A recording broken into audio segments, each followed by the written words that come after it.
my name's Calvin Cressman. I'm from Elmira, Ontario, a small farm town outside of Waterloo. And I'm currently working as a research analyst at the Sexual Behavior Clinic at KMH. And I'm also entering my first year of grad school at York University in clinical psychology. I chose the criminal justice program because I originally wanted to be a police officer. And so I figured that Nipissing was a really great place to go because they were really well known for their justice program at the time. And I specifically chose the criminology stream because I wanted to learn more about criminal behavior as opposed to just learning about the system overall. Figured that would help my career aspirations a lot better. Yeah, so one moment that stands out to me over my time here at Nipissing would be joining the Alpha Phi Sigma, which is the Criminal Justice Honor Society that's here at Nipissing. It's one of 2 chapters in Canada, and it's mostly popular in the States. So as part of our, I guess, initiation into the society, we had to kind of do like this ritual where we were sworn in. And so we actually went to the president's house and we were given these gowns to put on and we had to hold a candle and there was Gothic monk music playing in the background. So it's just kind of like a unique comical moment that stands out and I can still hear the Gothic monk music perfectly. So there's 2 classes in mind that really helped develop the skill set and knowledge base to kind of be successful in what I'm doing right now. The first would be my advanced criminological theory class, which you have to take in your 4th year as part of the criminology stream. It's really set up to be like a seminar-style course that mimics a grad class.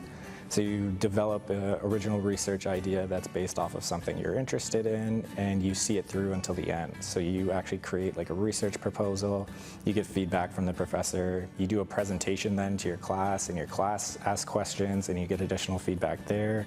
And then at the end, you write kind of like an 8 to 10 page paper, and so you're fully developing the idea by the time the class is over. And I found this really useful because as I went through grad school, I ended up going through this exact process, and so I felt really confident going into my classes and found that I had the tools to really succeed at it. I wouldn't be the person I am today without Dr. Christopher Greco. He was the one that actively encouraged me to pursue grad school and helped me realize my potential as a student. Him and I would often debate each other in class, and he would really push me to think critically. I remember I did a presentation at the undergraduate poster presentation for a research study that I did, and he came in and I got a little cocky and started challenging him a bit, and he spent 5 minutes just destroying the title of my project, didn't even get to the poster itself. And so just after that, like, I would constantly meet with him, and he kind of gave me the playbook to be successful in grad school.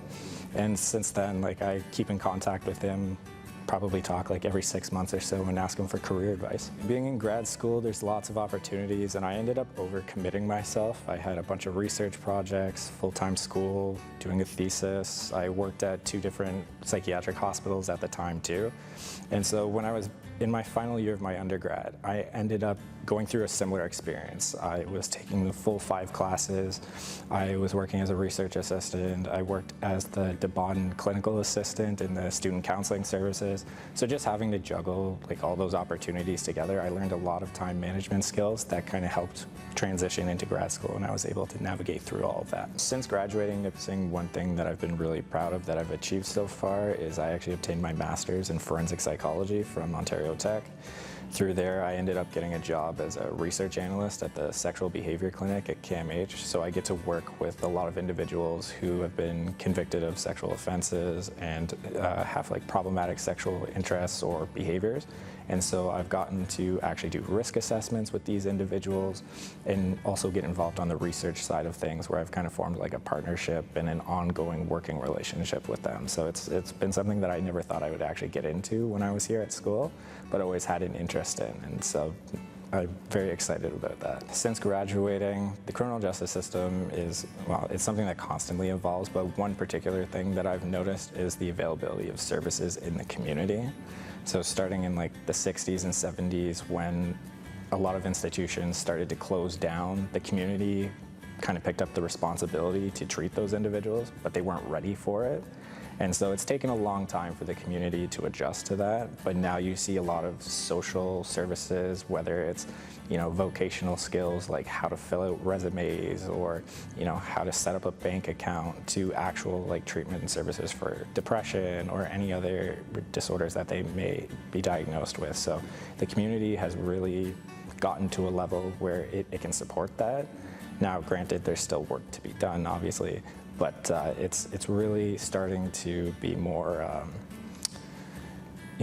supportive towards those who are coming out of the system. So there's two things I would actually say. The first is actively engage with your professors. You have a really unique opportunity where you can actually get to know your professor on a one-on-one level. At a larger university in classes of 200 to 500 students, you don't get that. And so just by talking with your professors, you get a chance to kind of learn what's available in the field, as well as learn about certain opportunities that are here at Nipissing that can help you get to the career that you're interested in. On top of that, I would say get involved with extracurriculars here at school. So like I said, I was in Alpha Phi Sigma. I was a research assistant in the Violence and Victimization Lab, which is a psychology lab here, but it's still forensic oriented. And so just by getting involved in these opportunities, I really sharpened the skills that I needed to be able to perform at a high level in the field of my choosing. So take advantage of that, because you never know, your interest may change after that too as well. So definitely get involved in other stuff outside of the classroom.